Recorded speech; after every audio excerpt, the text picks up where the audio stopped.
Assalamualaikum warahmatullahi wabarakatuh. Anak-anakku sekalian kelas 7 yang soleh dan solehah, pada kesempatan pembelajaran ini mudah-mudahan diberikan oleh Allah Subhanahu wa taala, yaitu diberikan ketabahan, kesabaran, kekuatan untuk senantiasa menjalankan kewajiban kita yang menjadi mukmin yang soleh dan muslim yang soleh solehah. Anak-anakku sekalian, untuk kita sekarang pembahasannya adalah malaikat dan makhluk gaib. Judulnya adalah malaikat dan makhluk gaib selain malaikat, bab yang ke-7, halaman 94, 95, 96. Ya. Apa sih pengertian malaikat? Ya. Malaikat itu adalah makhluk Allah yang diciptakan oleh Allah dari nur cahaya. Ya.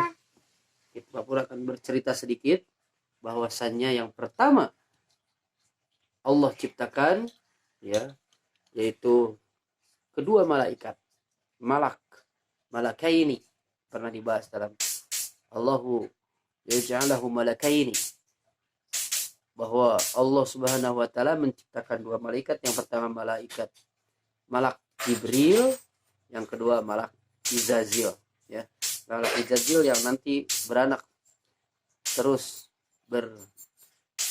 diciptakan lagi, yang hampir sama, itu kesannya ada setan, ada jin, ada iblis, ya. Itu kalau Jibril sananya disebut malak atau malaikatil muqarrabin, yang malaikat ya.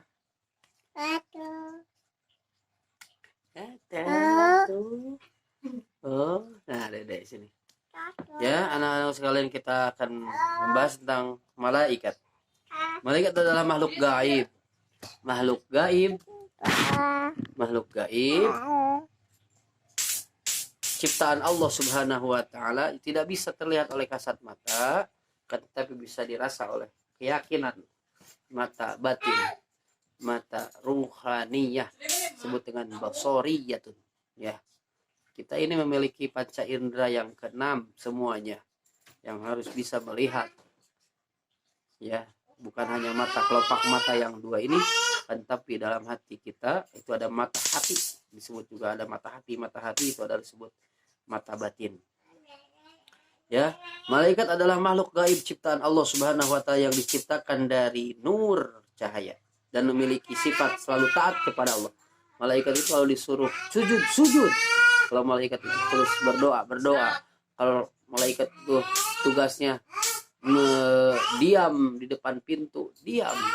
Dan kalau malaikat itu ada yang senantiasa Allah, ribuan malaikat turun ke bumi, turun atas perintah Allah Subhanahu wa taala karena memiliki sifat taat kepada Allah Subhanahu wa taala. Ya, yang kita bahas ada dalam surah Al-Baqarah, ya, ayat 30. Wa idz qala rabbuka lil malaikati inni ja'ilun fil ardi khalifah qalu ataj'alu fiha may yufsidu fiha wa yasfiku ad-dima' wa nahnu nusabbihu bihamdika wa nuqaddisu lak qala inni a'lamu ma la ta'lamun. Surah Al-Baqarah. Dan ingatlah ketika Tuhanmu berfirman pada para malaikat, aku hendak menjadikan khalifah di bumi. Mereka berkata, apakah engkau hendak menjadikan orang yang yang merusak dan menumpahkan darah di sana, sedangkan kami bertasbih memujimu dan mensucikan namamu? Dia berfirman, sungguh aku mengetahui apa yang tidak kamu ketahui. Qala inni a'lamu ma la ta'lamun. Ketika itu malaikat sedikit tidak menyetujui bahwa akan diciptakannya manusia, Nabi Adam itu, ya. Tetapi Allah memiliki alasan tersendiri dan terus menaati Allah Subhanahu wa taala. Wahai Allah, janganlah engkau ciptakan, ya, makhluk lagi yang akan merusak bumi. Ternyata memang Malaikat pun sudah mengetahui, bahkan bisa merusak, karena sudah melihat bahwasanya iblis yang diciptakan oleh Allah Subhanahu wa taala telah merusak di langit dan di bumi, merusak ya. Makanya orang yang memiliki sifat perusak itu adalah sifatnya sifat dari setan. Kenapa manusia memiliki sifat riya, ujub, takabur dalam hatinya? Karena manusia al-asar qawiyun. Ya, manusia itu ketika Nabi Adam alaihi salam, kita kan keturunannya Nabi Adam alaihi salam. Semua manusia adalah turunannya Nabi Adam alaihi salam. Kenapa manusia itu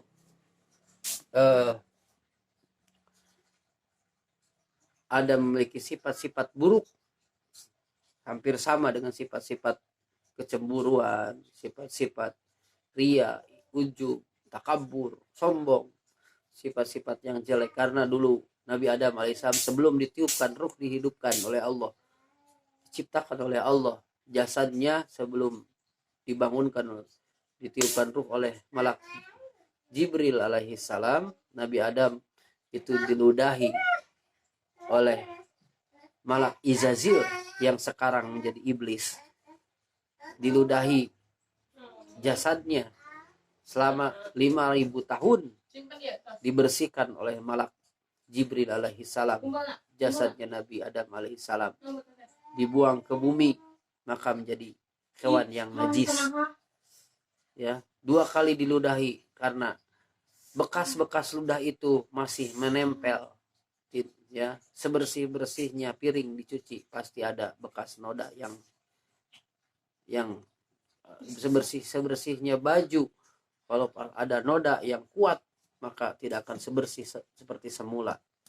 Makanya akan sangat, manusia itu pasti ada sifat-sifat kejelekan. Maka anak-anakku sekalian, kita harus banyak membuang sifat-sifat buruk. Ya, seperti ketika kita takabur, sombong, cepat-cepat kita beristighfar, berzikir kepada Allah, meminta ampun kepada Allah, karena harus dibersihkan dalam hati, dijauhkan dalam hati. Terus ketika kita ria, ya, ria, membicarakan hal-hal yang kebaikan untuk diumbar di manapun, itu adalah sifat yang jelek pula. Terus ada yang